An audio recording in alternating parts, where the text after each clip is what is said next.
Buenas tardes, mi nombre es Emilio Cañón y voy a abordar el tema sobre los derechos políticos, sobre todo en nuestro país.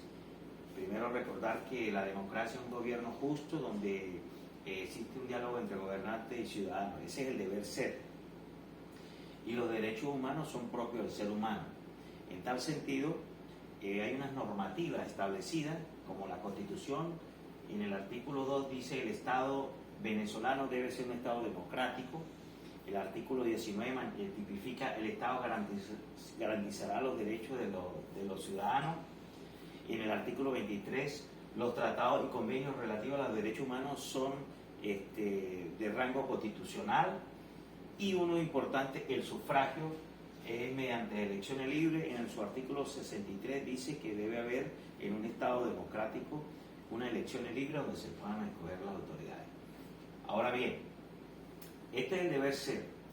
En la realidad, en Venezuela, pues hay dudas sobre la democracia, pues no existe ese diálogo entre gobernantes y ciudadanos, no se están respetando los derechos humanos, por lo tanto, no se están cumpliendo las normativas existentes. Entonces, si no se cumplen, no existe Estado de Derecho.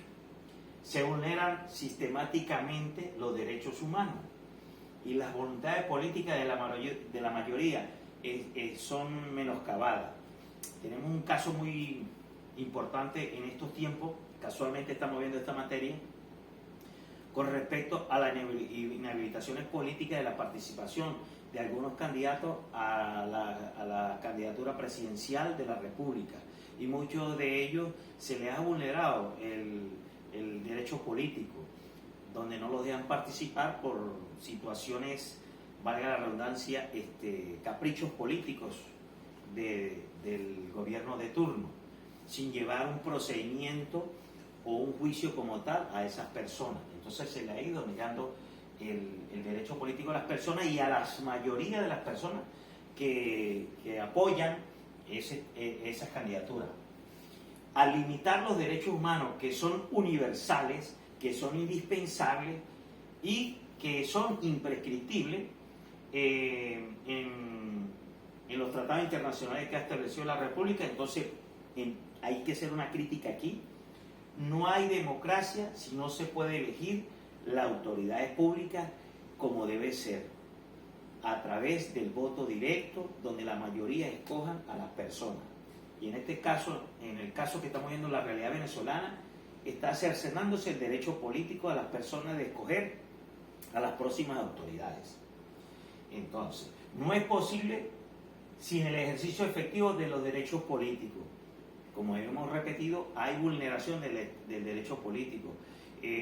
Los partidos de una u otra manera han sido secuestrados o han sido nombradas otras autoridades por el Tribunal Supremo de Justicia, colocándole personas adecuadas al gusto de ellos, manejados por el gobierno de turno. Entonces, en términos generales, los derechos políticos son claramente condiciones mínimas de la democracia. Hay que, para ir cerrando esta situación, esta pequeña defensa, la democracia y los derechos políticos van de la mano y son la legitimidad de un Estado democrático.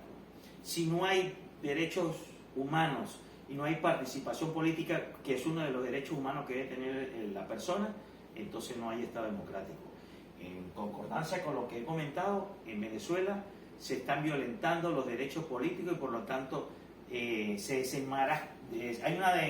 una demarcación del gobierno hacia la verdad de elegir las propias autoridades, hacia una democracia como tal.